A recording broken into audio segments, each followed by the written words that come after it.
Hello मेरे प्यारे दोस्तों, मेरे प्यारे मित्रों और मेरे प्यारे बच्चों। आज जरूरी जानकारी में आज का विषय है क्या कैंसर एक बीमारी है। और जिस देश में पुलिस चौकी और अस्पताल बढ़ने लगे वो देश विफल हो जाता है। आज हम इन्हीं दोनों बातों पर चर्चा करेंगे कि जिस देश में पुलिस चौकी और अस्पताल बढ़ने लगे समझ लीजिए वो देश विफल है। और क्या कैंसर कोई बीमारी है, इन दोनों ही बात पर चर्चा करनी है। तो सबसे पहले तो हम ये बताएंगे कि हमारे देश में स्कूल और कॉलेज की संख्या 150 करोड़ जनसंख्या के मुकाबले बहुत ही कम है और अस्पताल और पुलिस चौकी बहुत है। क्या वजह हो सकता है? निश्चित तौर से अस्पताल किस लिए होता है? इलाज के लिए। पुलिस चौकी किस लिए होता है? अपराध को रोकने के लिए। लेकिन मन में प्रश्न उठता है कि हमारे शरीर में ऐसा कौन सा मैकेनिज्म नहीं है जो किसी बीमारी को ठीक ना कर सके, जिस वजह से हमें अस्पताल की ज़रूरत पड़ती है। हाँ, कुछ बीमारियां हैं जैसे कि कभी कभी हमें एंटीबायोटिक खाना पड़ता है, वो ठीक है। लेकिन यहाँ पर हम कुछ बहुत ही ज़्यादा इम्पोर्टेंट और महत्वपूर्ण बातों पर हम चर्चा करेंगे। अभी एक डॉक्टर साहब की बातें मैं सुन रहा था, वहाँ से जानकारी इकट्ठा किया मैंने। वो कह रहे थे कि कैंसर कोई बीमारी है ही नहीं, इस बीमारी को बनाया जाता है। हाँ, वो बोल रहे थे कि डायग्नोसिस होना चाहिए, लेकिन कैंसर का डायग्नोस होने के बाद फार्मा लॉबी और मेडिसिन कंपनियां उस कैंसर को बढ़वाती हैं और कैंसर बढ़ाने में मदद करते हैं ये आरक्षण से आए डॉक्टर सब। इसलिए अंशुमान कुमार जो खुद कैंसर स्पेशलिस्ट हैं वो बता रहे थे कि कम से कम स्वास्थ्य विभाग में आरक्षण तो नहीं होना चाहिए। जैसे डीआरडीओ में नहीं है आरक्षण, तो देखो वहां पर कितना अच्छा काम होता है। लेकिन हमारे अस्पताल और स्वास्थ्य विभाग में आरक्षण है, और अगर आरक्षण है तो रखो, फिर लिख दो डॉक्टर के नेम प्लेट पर में कि मैं उस पर लिखा रहेगा कि आरक्षण से आए हुए डॉक्टर, उनके नेम प्लेट पर, और बिना आरक्षण से आए हुए डॉक्टर।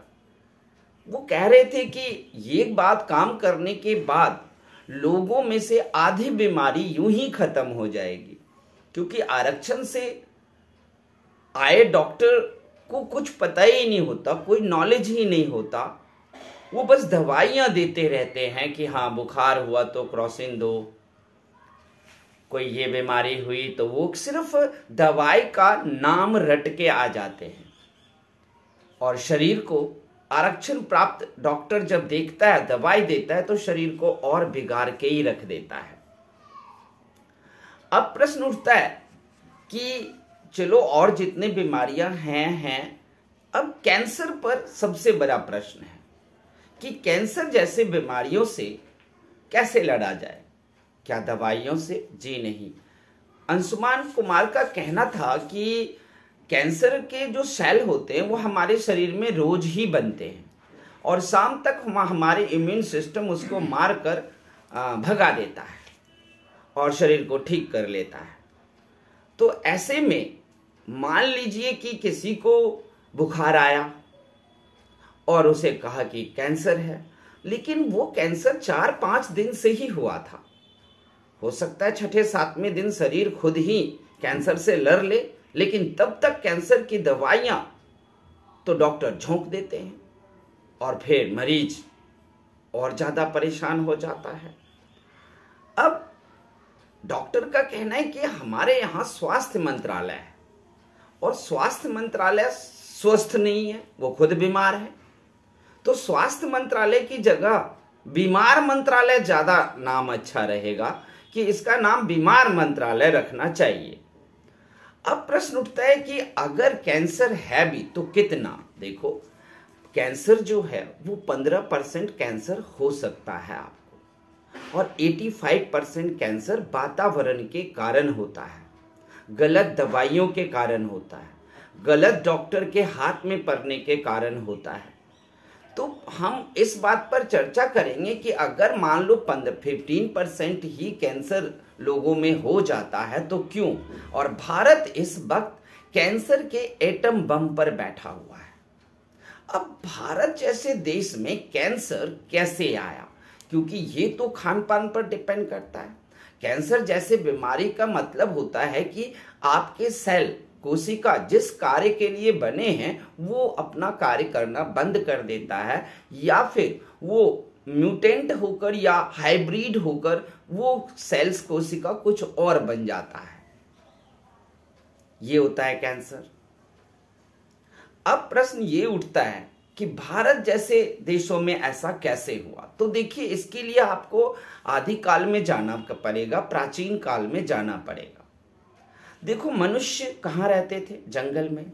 जंगल से वो बाहर निकला तो जंगल के भी जीवन को देखो कि पुरुष लोग खाने की तलाश में जाते थे, चाहे वो शिकार करके लाए या जैसे भी भोजन इकट्ठा करें। उस वक्त भी स्त्रियां घर में ही रहती थी, महिलाएं। लेकिन आज के जमाने में ये दुनिया पलट गई। दिन को रात बना दिया गया, रात को दिन बना दिया गया। यहाँ पर रात रात भर लोग ड्यूटी करते हैं, जबकि जंगल टाइम में भी, आदि काल में भी, प्राचीन काल में भी लोग दिन में काम करते थे, भोजन की तलाश, और रात को सोते थे। लेकिन अब आप बड़े शहर सब में देख लो, दोनों शिफ्ट काम होता है, रात को भी और दिन को भी। और सबसे बड़ी बात कि महिलाओं ने घर छोड़ दिया। भारी तादाद में महिलाएं घर से निकल गईं। अब वो भी डे नाइट शिफ्ट में काम करती है, पुरुष भी काम करता है, सब काम ही करते हैं। पता नहीं कितना ज्यादा खर्चा इनका बढ़ गया है। इनके खर्चे खाने पे नहीं बढ़े हैं, इनका खर्चा बढ़ा है। गाड़ी चाहिए, बंगला चाहिए, महंगे मोबाइल चाहिए, सब कुछ चाहिए इनको, इस वजह से। तो अगर महिलाएं आदि काल से, जंगल के वक्त से ही जो सिस्टम था अगर उसमें रहे तो कैंसर जैसे बीमारी हो ही नहीं सकती। लेकिन महिलाओं को भी कैंसर हो रहा है, वो भी बाहर निकल चुकी हैं काम करने को। पुरुष के खर्चे से घर नहीं चल रहा है, इसलिए महिला को निकलना पड़ रहा है। तो बात तो सोचने वाली है ना कि जबरदस्ती भारत में कैंसर को लाया जा रहा है। एक पारिवारिक सिस्टम, एक पारिवारिक प्रक्रिया को कोई जी नहीं रहा है। सब अपने अपनी मर्जी से जी रहे हैं। सबको महंगे मोबाइल चाहिए तो काम तो करना पड़ेगा। तो अब आप समझ रहे कि भारत में कैंसर कैसे आया, क्योंकि जीवन शैली ही बदल गया। इसके अलावा शराब, नशा, अन्य तरह के ड्रग्स, ये भी कैंसर का कारण है। हमारे देश में नशा कोई कोई करता भी था तो वो किसी तरह की पत्तियां होती थी, उन पत्तियों को पीस कर नशा कर लिया। लेकिन यहाँ तो केमिकल से बनी हुई हाई कैटेगरी का ड्रग्स सब बाजार में उपलब्ध है और लोग ले रहे हैं। दूसरा कि शुद्ध भारतीय भोजन चाहिए। अब प्रश्न हम उठाते हैं कि हम अगर भारत एटम बम पर बैठा हुआ है तो इसको हम कैसे रोक सकते हैं। तो निश्चित तौर से भारतीय जो शुद्ध भोजन है उसी को अपनाइए, वही भोजन कीजिए। अब बताइए, असम और उड़ीसा और बंगाल में रहने वाले मछली भात खा सकते हैं। मछली में ओमेगा 3 है, बहुत अच्छा है बॉडी के लिए, जिससे कैंसर के सेल कम होंगे। इसके अलावा मछली में प्रोटीन है। तो बंगाल, असम, उड़ीसा के लोग मछली भात ना खाकर वो पिज्जा क्यों खाना चाहते हैं, या उनको इटालियन फूड क्यों चाहिए? इटली से पिज्जा चला या मोमोज चला या मंचूरियन चला और वो सब आकर के यहाँ पहुंच गया और उन क्षेत्रों में। तो कैंसर से बचने के लिए आपको अपने वातावरण पर ध्यान देना होगा। आपको अपने क्षेत्रीय भोजन करना पड़ेगा। आप जिस क्षेत्र में हो उसी क्षेत्र के लायक आपका बॉडी बना है, तो क्षेत्रीय भोजन करो और सीजनल भोजन करो। जो ऋतुएं आती है, हर एक ऋतुएं में डिफरेंट जो है भोजन बनता है, भोजन मिलता है, और आप खाइए साग सब्जी और प्लांट बेस्ड खाइए। देखो, अगर आप सब्जी कम खाते हो, 4 रोटी खाएंगे तो 4 रोटी के बराबर सब्जी ज़्यादा होना चाहिए, क्योंकि आपके अतरियों में बैक्टीरिया है अगर, और उसको सब्जी चाहिए, और अगर उसे सब्जी आपने नहीं दिया खाने को तो वही बैक्टीरिया आपके आंत को खा जाएगा, और फिर आंत में घाव, फिर आंत का अल्सर, पेट का अल्सर, ये सब चीज़ें हो जाती है, और वो अल्सर फिर कैंसर में बदल जाता है। इसके अलावा कैंसर से बचने के लिए आप अपने बॉडी पर अत्याचार करना बंद करो। बॉडी पर अत्याचार क्या है? जिम जाना, जबरदस्ती अत्यधिक जिम करना। किसने कहा? आप एक बात कर शुरू करो कि मनुष्य अपनी बॉडी की तंत्र से वो जीता है, लेकिन आदिकाल में जब मनुष्य जंगल में रहते थे तो क्या उस टाइम वो लोग जिम करते थे? नहीं, जबरदस्ती सब जिम में जा रहे हैं। टेक्नोलॉजी के जमाने में जिम जा रहे हैं? नहीं, आपका बॉडी जिस तरह जिंदा है, जी रहा है, वैसे जीने दो। नहीं, 16-17 साल के लड़के का मन करता है कि मैं बॉडी बनाऊं, और वो पहुंच जाता है जिम में और अत्यधिक जिम कर देता है, जबकि शरीर तो वॉकिंग से और हल्का फुल्का व्यायाम से भी चल सकता है, लेकिन इतना जिम करने की तो कोई जरूरत नहीं है जिससे कि आप कैंसर को बुलावा दे दो। इसके अलावा हमें ये जो फार्मा लॉबी है, ये जो मेडिसिन कंपनियां हैं, उस पर थोड़ा लगाम कसना पड़ेगा। उस पर लगाम कैसे कसे, ये भी ध्यान देने वाली बात है। यहाँ तो सरकार को सोचना पड़ेगा। अब कंपनियों ने ऐसी दवाइयाँ बना ली हैं और वो दवाइयाँ बेचनी है, उनके यहाँ कर्मचारी है, उनको सैलरी देनी है, इसलिए वो जबरदस्ती दवाइयाँ बेचते हैं। लेकिन जो सर्टिफाइड डॉक्टर हैं, जो मेहनत करके डॉक्टर बने, इन फार्मा लॉबी वाले की बात नहीं मानते हैं, और वो लोगों की जिंदगी से खेल नहीं खेलते, लेकिन आरक्षण से आए डॉक्टर इनके जिंदगी से खेल खेलते हैं। आपने सुना होगा कोई बाबा था जो कंबल ओढ़ा के बीमारी ठीक कर देता है। तो कंबल ओढ़ाना मन में एक तसल्ली देना था कि आप ठीक हो जाओगे, और उनका मन जग गया, सेल्स जग गया, इम्यून सिस्टम जग गया, और वो इंसान ठीक हो गया। नहीं, उस कंबल वाले बाबा को टीवी पर बुलाकर फार्मा लॉबी से 8 डॉक्टर को बुला करके, और वो 8 डॉक्टर उस बाबा की बेइज्जती करना शुरू कर देते हैं। अगर कोई बाबा ने गाय के मूत्र से अगर कोई इलाज कर दिया तो उस बाबा को टीवी पर बुलाकर फार्मा लॉबी से 8-10 डॉक्टरों को बुलाकर उस बाबा की बेइज्जती करना शुरू करते हैं। और वो 8 फार्मा लॉबी के जो डॉक्टर होते हैं वो ऐसे उस बाबा पर हंसते हैं।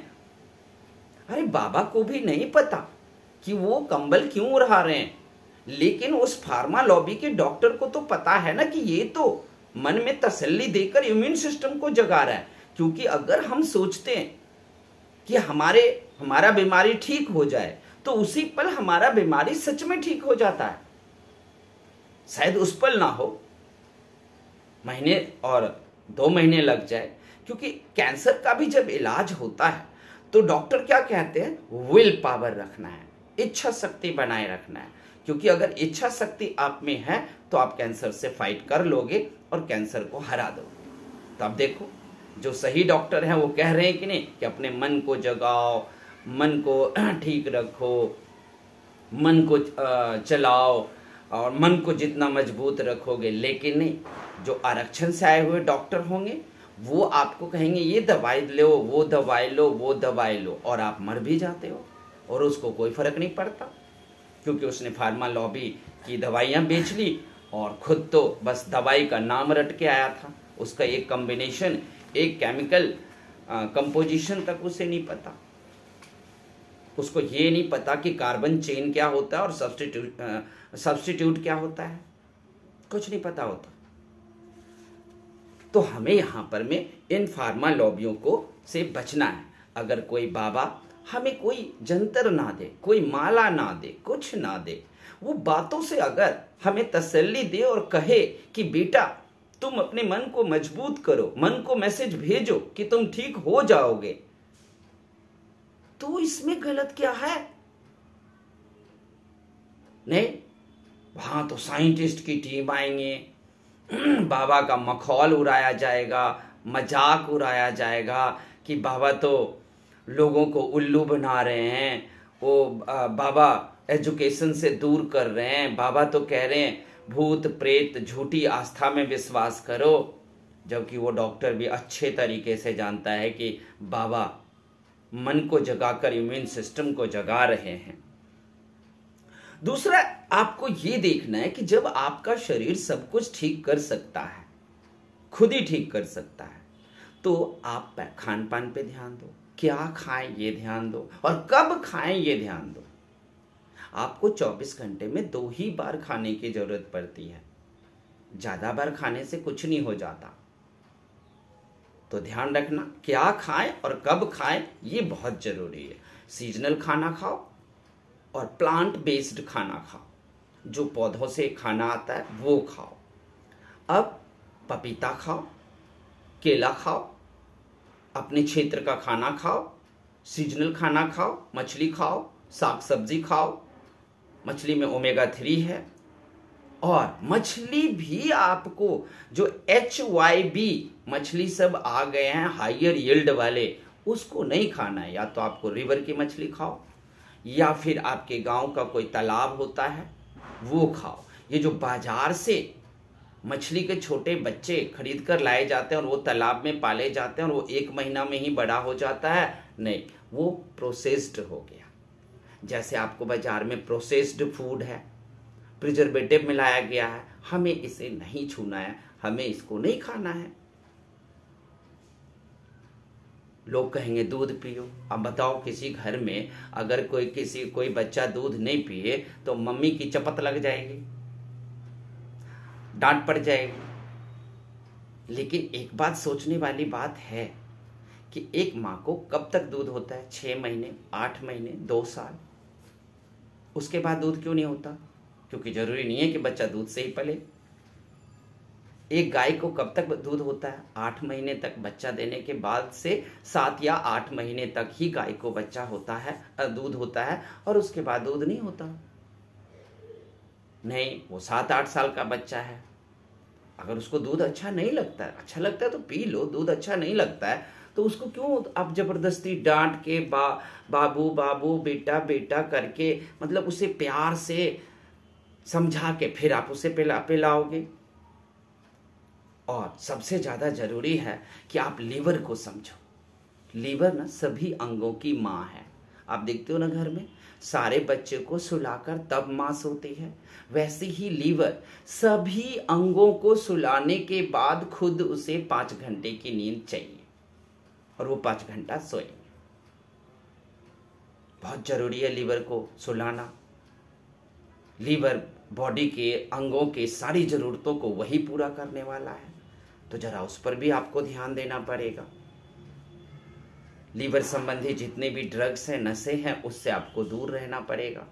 जो लोग काफ़ी ज़्यादा नशा करते हैं या आदी हो चुके हैं वो भी छोड़ सकते हैं। आदी जिनको लत लग गई है वो लोग भी छोड़ सकते हैं। बस उनको क्या होगा कि ठीक है 10-15 1 महीने पर आप एक बार पी लो, और फिर धीरे धीरे जब विल पावर आपका मजबूत बन जाएगा तो आप वो भी छोड़ देना।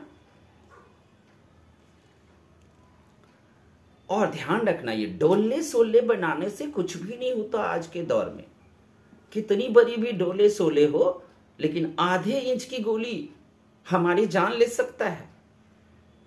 इसलिए हमें ह्यूमन कल्चर में जीना है, ना कि एक्सेसिव जिम जाना है।